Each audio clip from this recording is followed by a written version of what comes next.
Genies, today we're doing something we've never done before. Over the last two incredible seasons of Access Genie, we've really explored the journeys of entrepreneurs as well as leaders. But there's been one big recurring theme. It is the brutal toll that entrepreneurship can take on mental health. So this week, we've compiled powerful clips from our guests in the hopes to help you navigate those challenges. Whether you're in a dark phase right now, maybe you're working through trauma, or you're just managing the grind, this episode is here to remind you you're not alone and you can overcome. Let's dive in.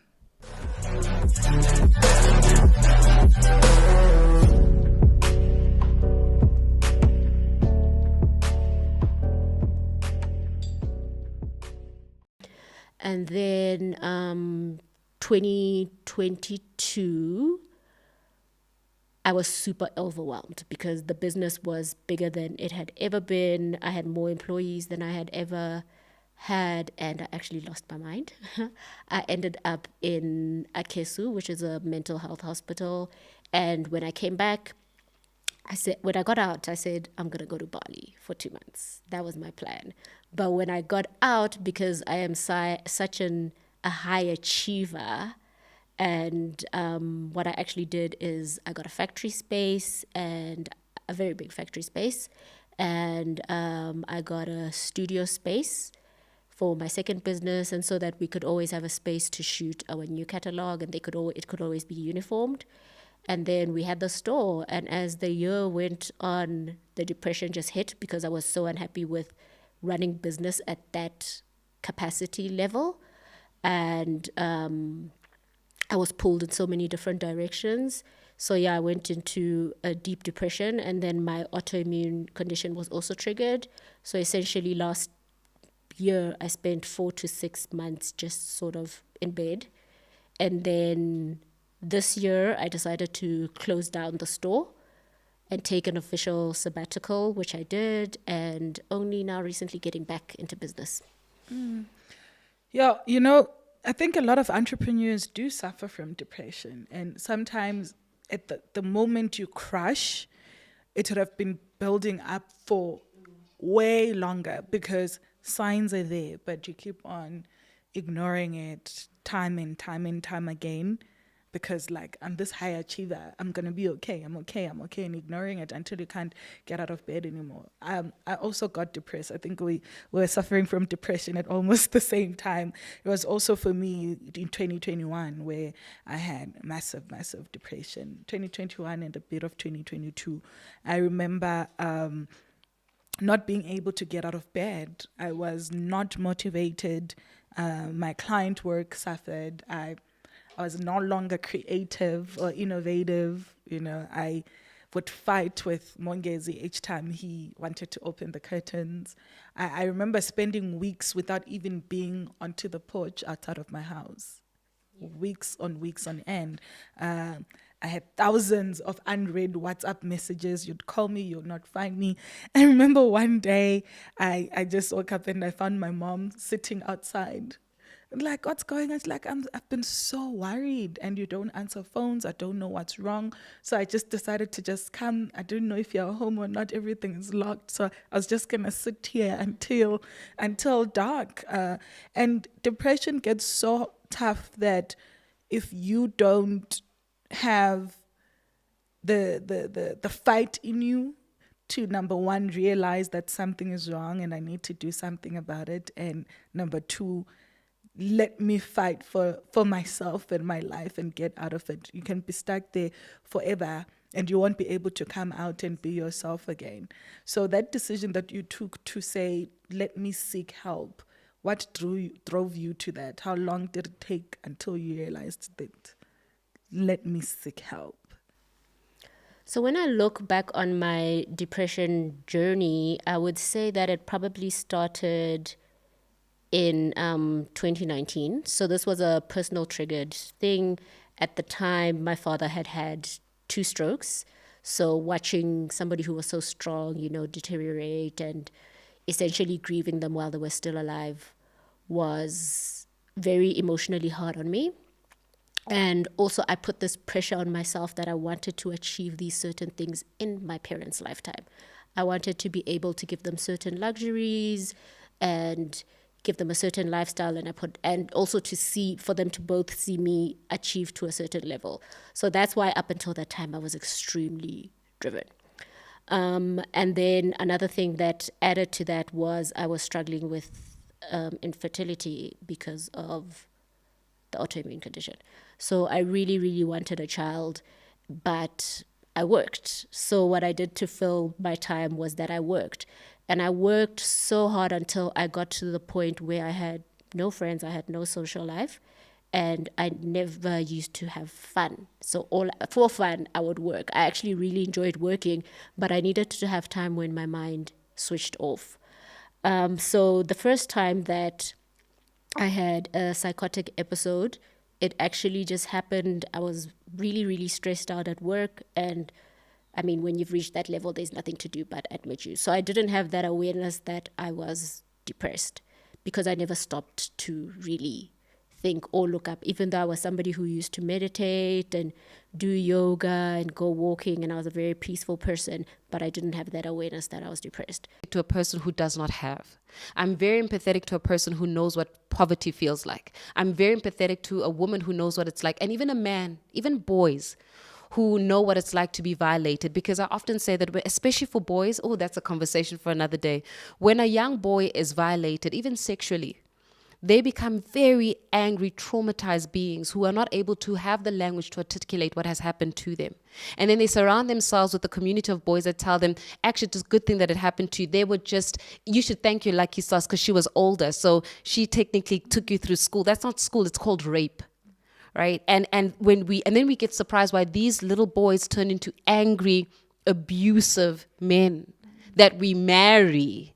Right. So there's a lot of things that need to be dug up. And that's why, as I said, trauma can either define you or trauma can actually catapult you into finding what your purpose is. And trauma has catapulted me to finding my purpose.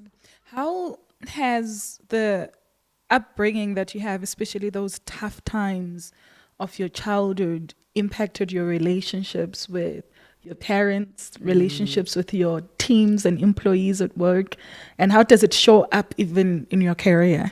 Sure. I think with my parents, we had to have the talk. And this is how my talk went. My talk was, so this is what happened to me. Okay, guys. This is what you, and you have to own it, right? I remember having conversations thoroughly with them to say I was sexually molested, and thank God, I do thank God that I was never raped. I was not raped. But whatever it is those people did to me, those kids or those teenagers did to me, it shaped me, right? And I had to have the talk and say, guys, this is what happened, and it happened under your roof while you were there. Not in the room, but you were there. And it was a hard conversation to have because I had to forgive my parents. Then I had to have the talk of, you cannot as a child make me an adult and make me a mediator between two warring parents. Because a lot of times I had to play the mediator. I had to literally sit in between my parents and mediate them because one was going to throw a slap across the room and across the table. Very easy. It was something that was very normal, actually. There would be times where till to this day, trauma. So I'm able to gauge voices because the voice at home between my parents would rise to a certain level. And I used to know that at a specific level, there will be silence. And the silence does not mean that it's ended. The silence means that my father's now hitting my mother. That's how deep the trauma goes, right? So I have an attune to voices. I have an attune to understanding when inflections rise and how does it rise because of trauma.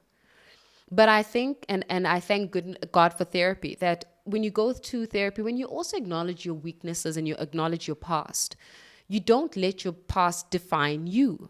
So you say, look, because of so much trauma, I have got the capacity to be a very angry, bitter, don't touch me kind of woman. Or I can be a woman who says, I've acknowledged my past. I don't take away from my past. My past actually helped me to become who I am in this own way. But I can be different to my past and I don't have to repeat the mistakes of my parents. I don't have to be an angry black woman. I don't have to be a woman that hates men. I love men. I'm the softest, right?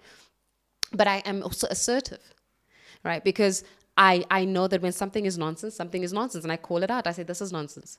If something is right, I'm the first person to embrace it and say it's right.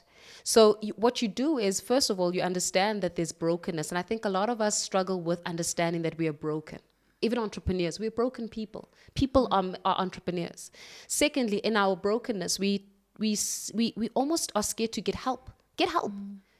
Get a therapist, get somebody to talk to about the traumas that you've experienced. Because trust you me, entrepreneurship is trauma alone. Not being able to pay the bills and the stuff is trauma. But also, I think, get to a point where you forgive yourself and forgive others for what happened to you. I forgave myself. Even as a child, I've had to forgive myself for not fighting back. I know it sounds very dumb, but I used to actually hate myself that as a 12-year-old girl, I did not fight those two boys. How was I going to fight them? But I had to forgive myself. And I had to forgive my parents. And I've had to forgive anybody else that's hurt me along the way. That's the only way you heal, is through... Actually, it was one of the elections. And obviously, I had to get a day pass. And I'd gone back home for that Saturday. And I didn't take off my hospital ban. So I go to the voting station. So this lady asks me, then Manje, yini? I'm like, no, I'm in hospital. I just got a day pass just so I can come and do this. It's like, why in hospital? And for me, it's never been something that's like been a secret. Like I didn't feel like I needed to hide why I was in hospital. It's just like, oh no, I got diagnosed with depression, bipolar, and anxiety. So, it's like, hey, depressed so like you've got like, and for me that changed my life forever. I could have taken that very negatively and, something could have happened. But I was like, okay, I think God is trying to say something. We need to start teaching our Black communities about mental health because it's so taboo. Like, we feel like it is a white man's disease, this thing, but it's not. We all go through whatever emotions, and our emotions are valid. Like, we just need to understand them better so that we can live gahle in harmony, kube kuhle, So, that journey, honestly, it changed my life forever. I don't want to lie. Because even Mang Puma, I was like, yeah, no, we have to work now.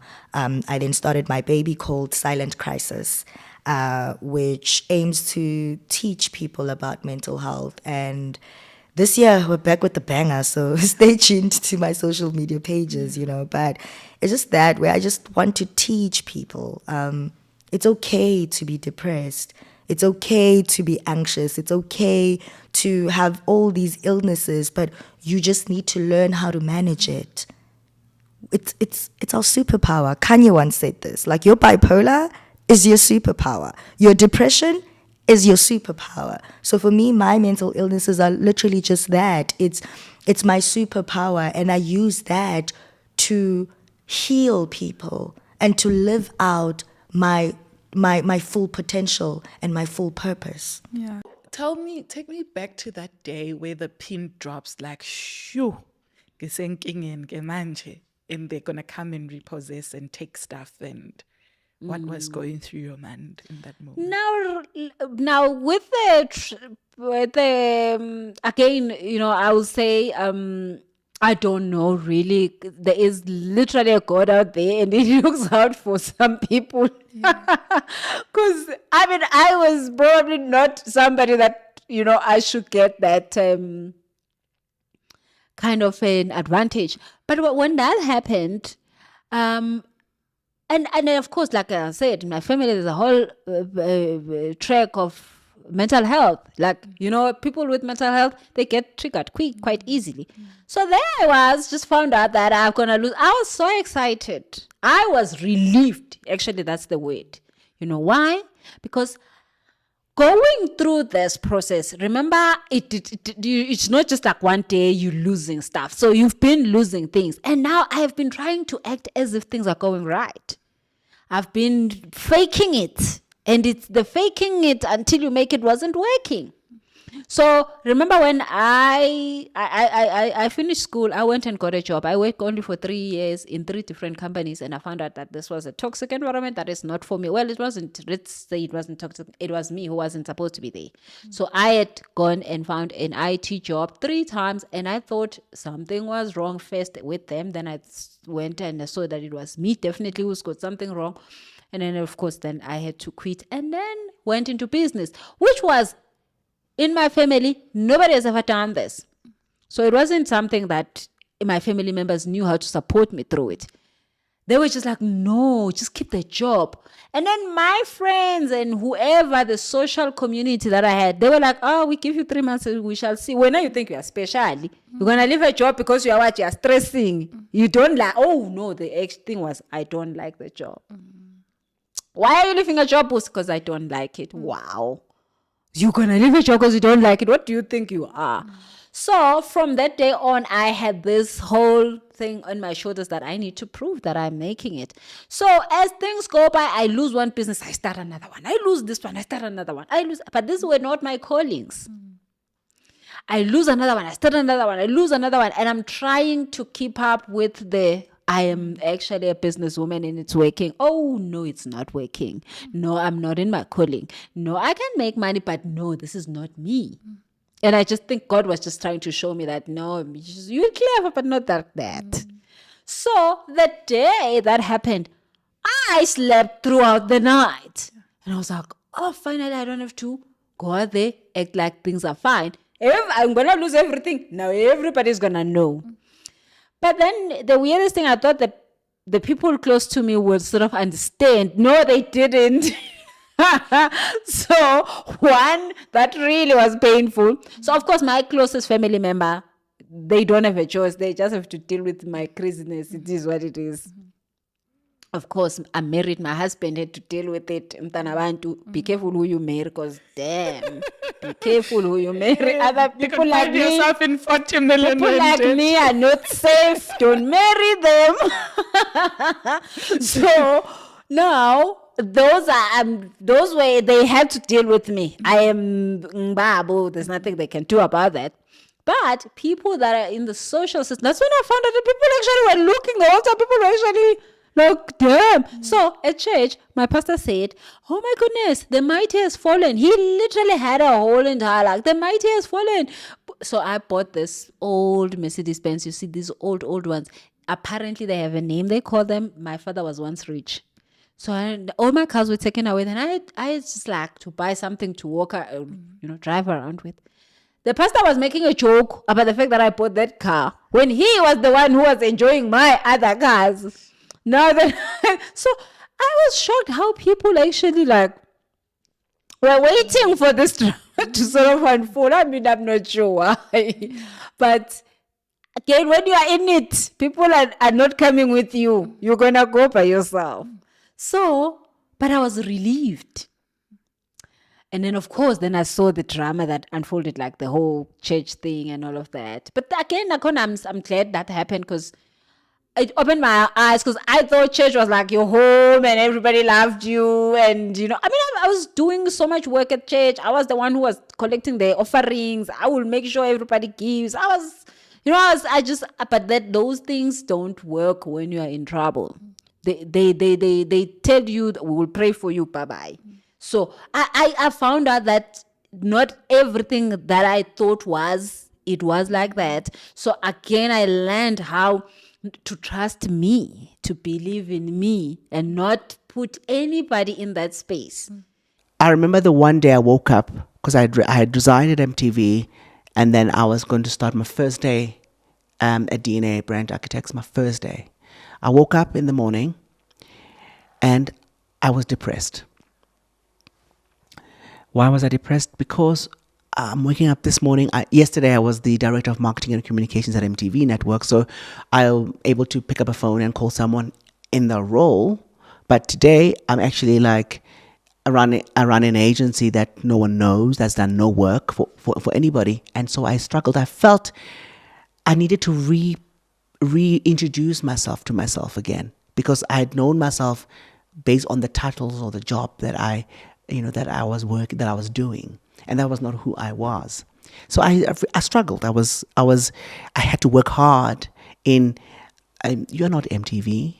You are Sylvester Chauken, so introduce yourself to a meeting. So we go to a meeting, and then my first day of work, I go to a meeting, and everybody is in the room, and they say, we must all introduce ourselves. So I say, my name is Sylvester, I'm from DNA Brand Architect. They're like, who's DNA Brand Architect? I was like, oh, it's an agency. How old have you been? Literally, it's been like a day. Just started. So already, as you can see, this repositioning that requires you to have not only a belief in your business, but you got to believe in yourself, because you are walking into a space that you haven't walked before, and you don't have the credentials, the credibility. As a business person, you have the credential as a marketing person and in companies, from where I came from. But I had to really start believing in Sly again, and reintroduce myself to myself as, yes, now you are a nobody, so to speak, but you are going to build something that will then gain you credibility into the future. So To hear, see, imagine, like, something that catastrophic happens to you and everybody wants to know. And I mean, with good reason, some maybe not so much, because I guess, we need to know when something bad happens to the next person. But some were genuinely, and I think most actually, genuinely concerned. But I didn't know how to face that. Even the ones that were caring, I still felt extremely, scared and terrified and unsafe. And so I just threw myself into your world. And I thank God for that. And I think that's like such a big lesson for all of us to just ask for help. Even if you don't know if the person is capable of helping you. I didn't even know I was capable of helping you. Neither did I know how I'll do it. Even now, I don't know how we did it. It can only be God. Absolutely. And the strength that you have. I remember the first photo shoot that we did at Fairlawns. Shout out to Fairlawns, Shame. They supported us. Thank you, during that time. Fairlawns. Thank you. We remember. They were at a time where I was so aware that you were going through so much. I didn't have a lot to offer than to just go and fight for you. And I think what gave me the strength to do that was seeing the strength in you. You were fighting every day, guys. So even when you say, Ansel, I threw myself in your hands because I didn't know what to do. Listen, you were there. Maybe you might not remember because you were going through so much. We're at Fairlawns and I'm saying, guys, you need to go work because what is your son going to eat? Your rent is due. Need a manepi. You carry your whole family, not just you and your son. You have an entire family of people that rely on you. Absolutely. And I know you're grieving, but girl. You remember I said to you, hey, Ansela, ngikhalile. Yazi ngikhale ngaze ngabona ukuthi actually maybe sekuzophuma igazi manje, And then I said, but ngizokhala kuze kube nini, because a lot more is going to go bad. A lot more is going to go wrong if I continue to wallow in this grief. But even with saying that, I think it was also coming from understanding that I did allow myself to grieve, and which is an important part of the process. Because if you don't allow yourself to sit in that pain and to face it and to really, really allow it to make you sick to the pit of your stomach, if it has to, there's no way out of it. Sometimes you have to go and dig out the dirt and squeeze it out until it is clear, and then only healing can take place. And that's what we did. That shoot at Fairlawns, I remember how I couldn't even stand. I mean, I had not worn a heel in over a year, and I still had to try and walk or stand or pose. My hand was still like wobbling down. I couldn't even pose. We had to position it, and then we'd run to the camera. Did we get that shot? And I laugh now. I look at God and I'm like, wow. Yeah. And I think it's so testament of what we always said. We'll be like, Sissy, it's hard right now. One day we're going to sit and cry tears of joy. And I feel like we're sitting on that one day right now, because I'm like, I haven't thought about those periods in such a long time. that now I'm like, oh my goodness, Yeah. you know, this has been able to manifest Best. itself. Can you take me back to your earliest moment of experiencing trauma? My earliest trauma memory is ironically in crash. My abuser, I don't want to claim him, the predator who was in my life at that time, used to take me to a crash, you know, and I'm obviously under the age of 4, right? And so I've never known a life without trauma. I've never had an experience where things are okay, things are smooth. It's just always been something is about to go down, right? So yeah, just to answer that question quickly, I think I was about 3 years old, like my earliest memory. And with the research that I've done, things actually happened at a much younger age to me, but I can only remember from Sangene crash. Yeah. What are those things that were happening to you from even that young age? So unfortunately for me, and like most of us, teenage mom, and she was 16 when she had my brother and 19 when she had me. And, by the time you're 20, only now you want to live your life and. So she'd leave us with our dad. I don't know if it was out of spite, if you're an irresponsible father, So my mom would leave for whatever reason. Maybe she went hustling, maybe she went grooving, whatever. And then my dad would leave, right?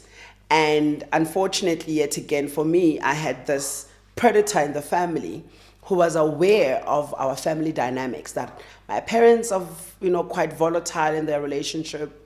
And I think now that I know that predators always want a victimized child. You know what I mean? If you're already in an unhealthy family. So I became prey to this guy because he was part of the family. And he would finger me at a young age. He would make me, suck, it was so bad that my bladder actually collapsed. And I was bedwetting until I was like 16. And that was something I had to just carry with me. And I think that's where my confidence came. Because, that thing was cool. We'd always used to tease each other. And I was that girl who was always teasing, hey, we just Kamela, And I was okay with it because I knew, Uguti, it's not my fault. Something is wrong. And essentially, from way before I could even remember, already in J, things were not okay. So it got so bad that one day I was watching, there's an old series, now I'm going to expose my age, called Vicious Cycle. That was the theme song. And one of the kids in that home, it was a story about a children's home, was sexually abused and she had to speak. So that's when I broke down. I was like, oh, okay, so this is wrong. This is not supposed to be happening. But now this is Matabo, the 9-year-old. So from the ages of maybe, let's say, 6, 9 months, who knows, all the way until 9, I was in this guy's space. He would buy me clothes, and I didn't know then, but he was conditioning me to see him as a hero, because most of my parents are out there doing their things. So if he comes with a t-shirt, then it's like uyangithenga, or almost silencing me, right? So yeah, that's the rocky start I started from. And it didn't help that my parents were quite physical also. My dad was a karate sensei and my mom was an angry black woman. So those two was just like big like combustion, when they're together. The most traumatic story or memory that I have, that does not necessarily include my body being violated, is the day my mom was axed on her head by my father. And I mean, I've always been a big baby, you know? And my mom had to carry me for a good 6-7 kilometers to the nearest police station. She was smart enough not to pull out the axe. Whole video, and for the first time, I was able to stand up for myself and say, I know it came off very emotional. I know that you probably wouldn't have done it yourself, but that is my brand. If there's one video that I'm going to keep up of me crying on the internet, it's that one, because so many people came forward and said, you know what, actually, I went through that as well. I lost millions. I am sitting on a negative 2 million right now, and I didn't have the strength to even admit it to my own family. So the fact that you were able to admit it to the world, that you didn't owe them that explanation at all. You could have bounced back, and no one would have been none the wiser. But you chose to be as authentic and as honest about what it takes to be a business person. That to me made me feel really proud. And even though right now I'm not where I was, not even close, but I'm getting there. But I've never felt so happy, Answer. Yeah, and I appreciated that video. It's actually not that video. That video I approved of. It's, okay, it's other things where I'll be like, no. So like for me, it was one where you're talking about kicking people out of your Airbnb. Okay, but no, that got me pissed. I was like, I'm not even proud of that one. oh my goodness. Scrub from the internet. No, you see that one. I think, and I say that every single person makes mistakes. I mean, you're going to get ahead of yourself sometimes, right? And you're going to get very comfortable with who you are and who you think people think you are. And I was very comfortable at that time, and I said things that I should not have said, and in a way that I should not have said it. So that I'm not proud of at all. Yeah. That is not my brand. And I hate that I've since then been perceived by a lot of people as being that Q. Yeah. And I understand that it was my mistake. I did do it, and I do apologize and take a lot of responsibility for that. But I've also grown from that a lot. And I appreciate every single person who came forward and gave their advice, you being one of them. And also I appreciate everyone who forgave me for that as well. Yeah. Because they didn't have to. My investors didn't have to stick around. My let me just call them fans for the sake of it. They didn't have to stick around, but they did. Yeah. And I appreciate that. Yeah. And you know, sometimes one thing that I have learned about success, back to that moment, what did that do to your mental health? Because I imagine that you were on your all-time high. You just gotten married. It's supposed to be living in your best life in that moment. And you come home to such devastation. It really affected me. I mean, it was one of those moments where you like, I think that's it. You understand? I think I'm just going to leave barbering right there and then. I think I'm just going to just cut my losses and just take it from there. And kudos to my wife as well, because she has helped me through the whole process. She's been my person that I can talk to in times of need. And I think that is really important, to have somebody by your side that will just say, you know what, everything is going to be okay. Don't stress about it. We'll work things out together. And that's exactly the type of circles that you want to be around. People that's encouraging you, people that's talking positivity in you. And yeah, I mean, like, it's one of those lessons, but I thank God for that particular lesson. I thank God that how it played out the way it did. Because if it wasn't for that, there would be no Legends with 70-odd stores today. Yeah. There would be no success story. I think each and every person has to go through a journey of a downside and an upside. Yeah, for sure. But you did sort of feel like giving up, right? Because you went and looked for a job and you were in the job market like everybody else. Yeah, no, I continued working in a bank. Back then I was working at a bank. My job title, I was working at Standard Bank, and my job title was an account management consultant. Sounds very fancy, but I was just a debt collector. Yeah. So I used to call you when your account is overdrawn or in excess. And it was a job that never gave me any fulfillment. It was a job that I just use as a stepping stone towards what I'm preparing myself for, and that was exactly what it was. Just looking back at everything that happened during that space, it was a preparation for a comeback. Yeah.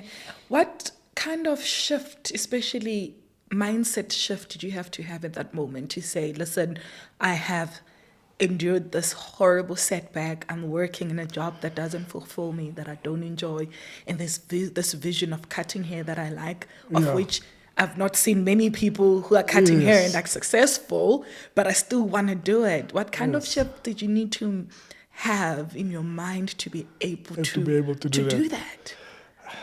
I think there is a mental shift as well, but obviously something that also that gives you confidence is when people start believing in you. And I've had a lot of people that would still call me and still say, when are you coming back?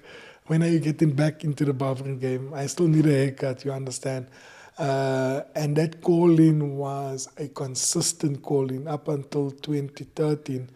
When I decided to get myself a scooter, and the scooter was my vehicle of servicing these people, and eventually I just grew confidence. Proud to actually having the mind to write the book. I did not see how I was going to survive immediately when the retrenchment happened or the layoff happened, right? Because I was just in complete shock. How am I going to survive? And I remember I was driving at the time, and the first thing was sell the car, which I did, and tried to put money in some scheme, which I was scammed. There was some sort of scheme. I don't even remember what it was in South Africa. It was everywhere. If you put money, you're going to make so much money. And so I sold the car and I put money in that whole thing. Okay, I think this is the first time I'm telling this story. Yeah. And it was gone.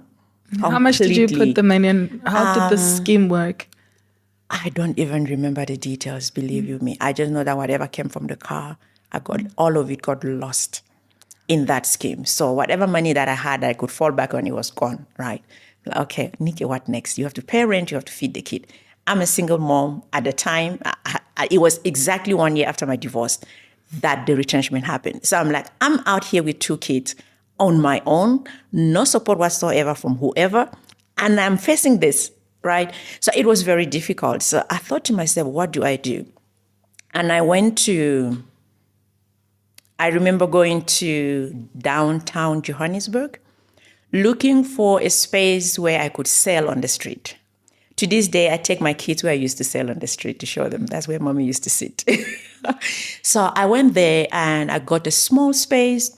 For those who are familiar with downtown Johannesburg, you know how people sell on the street. You just sit, your tiny spot that you have, that's where you can put maybe your table there, whatever you're selling. So I had a small table there. I was selling things like perfume, little accessories for ladies. And then at some point, I started selling food. But it just did not work in long term. While I was there on the streets of Johannesburg, I was listening to stories of other people selling on the street. And some people would tell me, I have been here for 5 years, I've been here for 10 years. I remember there was a guy who told me that he's been there for 15 years, and it shocked me. I was like, oh my God, I don't see myself here that long. Even 5 years is scary. This for me is like a temporary thing while I figure out what to do. So many of the stories I heard scared me. Like, I was like, I cannot, this is not for me. But while I'm on the street, I'm doing the research that is making me discover about this new world of technology. So I'm learning about all of these things. But during the day, I will be on the street trying to hustle, trying to get what we put food on the table for the kids and all of that. And at some point, I was like, I think there's a better way I can still hustle and be able to focus more on the writing part and not have to come to town every day, because going to the street every day, it was like another job that was yielding almost zero returns. There are days you could be there and you don't sell anything. I was like, I need to find a better way. And I learned how to do beads. For those who know African beads, where you still do like fashion jewelries, but with beaded work. So I learned how to do that on YouTube. I saw a lady doing it in town, and she was selling them in town. So I learned from YouTube how to do that, and I used to do beads and sell them. So I would just design them for the neck. Most of them were like people doing traditional weddings. They would buy them. So I set up a Facebook page for that, and I set up an Instagram page for that. And then I was advertising. So someone we see an order. I actually designed a few and I modeled them myself, Some people have said I could be a model. So I went on a photo shoot and I did a few shoots myself, and then I posted the pictures online. And then some people were saying like, hey, Nikki, I like this. Who did this? Or like me, like, oh, how much? And it was really not much. At the time I would sell like 500 per set, 700% max.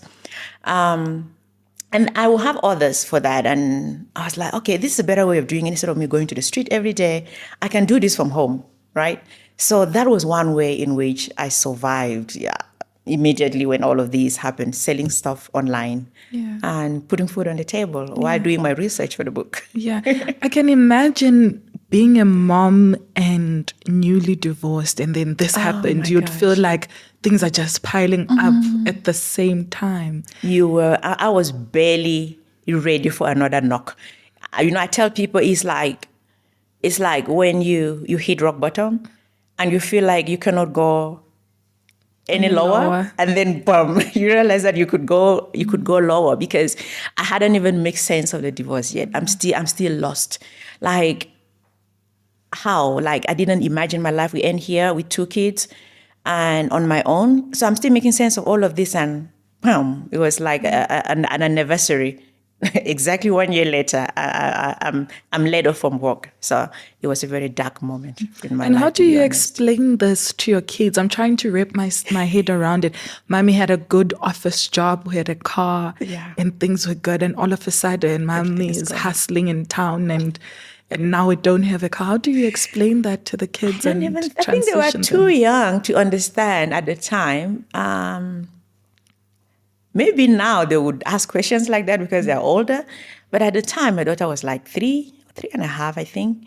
My son was somewhere around 7. So kids, I think at that time, they were not really asking too many questions of what's going on, as long as they still eat their food and have their lunchbox to take to school. So there wasn't really much explanation. Or maybe it could be my own negligence as a parent to explain to them why things are happening the way they are. But it just seemed like the kids were fine, and life just carried on in a way. Yeah. And you talk about, having this idea to say, now I'm going to write this book. And there were moments where you disqualified yourself. And I think it's because you don't have a degree. You don't even know stuff about AI. The most important one. Yeah. I don't have a technology background. Yeah. Yes. Yeah. Yet you journey had started way before, where you experienced some struggles in your life. And I think attempted suicide at 16, again at 18, and I think again in your early 20s. How has owning back your mind gone for you? What was that process to own it and say, I won't let it control me. I'm the one who's going to control this life and not be in this depressive state? I had reached rock bottom. Yeah, I was in Johannesburg, in a foreign city, no family, broke, famous, in a very toxic, abusive relationship. The person I was dating was constantly throwing me out. I didn't have a place to stay of my own. And I had to wake up. And that journey has been a roller coaster. For me, the entry point to waking up was through God. I had to first go back to prayer, go back to how I was raised, and remember my grandmother and remember my guides. But through it all, I think, honestly, when it was time to wake up, my guides did show themselves to me, because I think they also have had enough of my sleeping, if I can call it that. But I had to go back to God. I had to go back to my spirituality. And that opened up a long journey of self-healing. Yeah. And then I had to start investigating what really happened. How did I find myself here? And as a storyteller, I knew that I had to start from the beginning. And I was like, what happened? What happened? And I found that there was a lot of anger, a lot of hurt, a lot of fear, and a lot of self-hate at the bottom and at the base of who I was. Being raised by a single parent. My father neglected me before I was even born. But he would come there and there, but he was hardly a present father. My mother was a young mom. She was 17 when she had me. And that put a lot of strain between her and her mother. So emotionally, she was absent. So I grew up as that child who lacked a lot of love and care. Even though there were people making sure that I'm alive, I'm taken care of, but inside I was dead, and I had been dead for a long time. My heart had been broken for a long time. Hence, I was attracting all of this mess. And I constantly felt like taking my own life. So I had went through childhood, teenage life, and young adult life, feeling like I'm not worthy of life and I'm not enough. And I had to investigate all of that. And God supported me through it all until I got to a point where I was brave enough to make that decision that actually I deserve life. I deserve to be alive. And everything that has happened, it doesn't have to define me. Yeah. So that's the journey.